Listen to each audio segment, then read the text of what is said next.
જય માતાજી મિત્રો, શ્રી કિચનમાં આપનું હાર્દિક સ્વાગત છે। આજે આપણે બનાવશું સૂકી ડુંગળીનું ખારિયું। તો પહેલાં તો ડુંગળી સુધારીને પાણીમાં જ સુધારવાની કે ડુંગળી બળી ન જાય વઘાર ટાઈમે, એટલે ડુંગળી સુધારી લીધી છે। પછી આદુ લસણની પેસ્ટ છે, વધારે પ્રમાણમાં લસણ ને આદુ લેવાના, રેગ્યુલર મસાલા, સ્વાદ પ્રમાણે મીઠું। તો હવે આપણે એનો વઘાર કરશું। તો અત્યારે આપણે આ 4 પાવડા તેલ લીધું છે। તેલ થોડુંક વધારે પ્રમાણમાં લેવાનું। હવે આપણે અડધી ચમચી રાઈ નાખશું, અડધી ચમચી જીરું। હવે રાઈ જીરું ફૂટી ગયા એટલે આપણે અડધી ચમચી હિંગ નાખશું।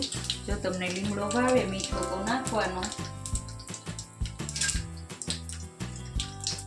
હવે લસણ ને નાખી દેશું।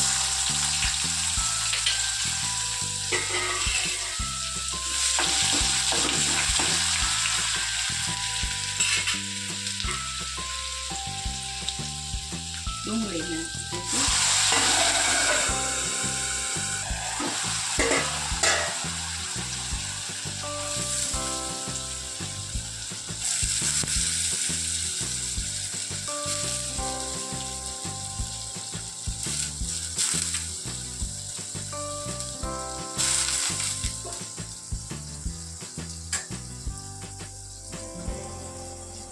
અડધી ચમચી હળદર, સ્વાદ પ્રમાણે મીઠું।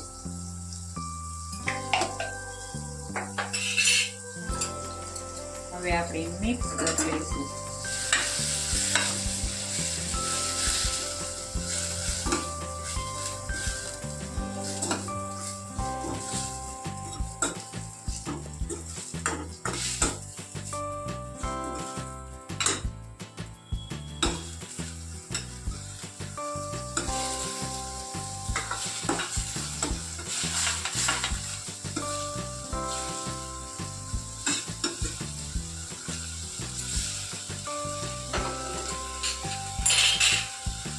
હવે આને ધીમા ગેસે 10 મિનિટ ચડવા દઈશું આપણે। તો હવે આપણે આને જોઈ લઈશું।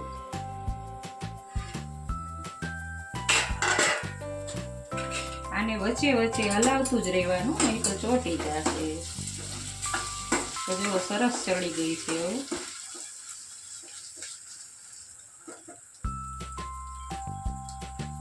હવે એક ચપટી ગરમ મસાલો નાખવાનો।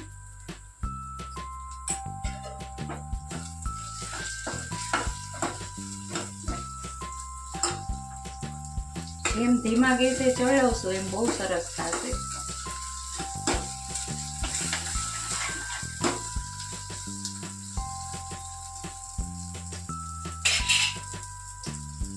હવે આપણે કાશ્મીરી લાલ મરચું નાખશું।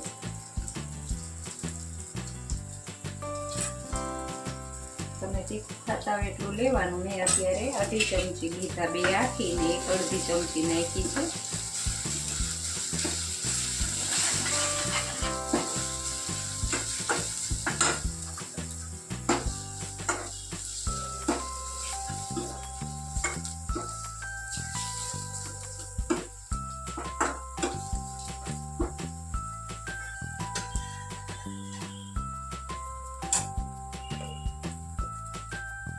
કોરું મરચું છે એટલે બહુ તો કઈ ચડવા દેવાનું નથી, નકર દાજી જશે।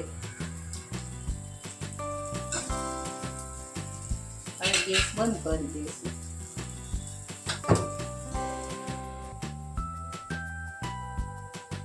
ડુંગળીનું ખારિયું બનીને તૈયાર છે। તમને આ વિડીયો ગમ્યો હોય તો લાઈક, શેર ને સબસ્ક્રાઈબ કરવાનું ભૂલતા નહીં।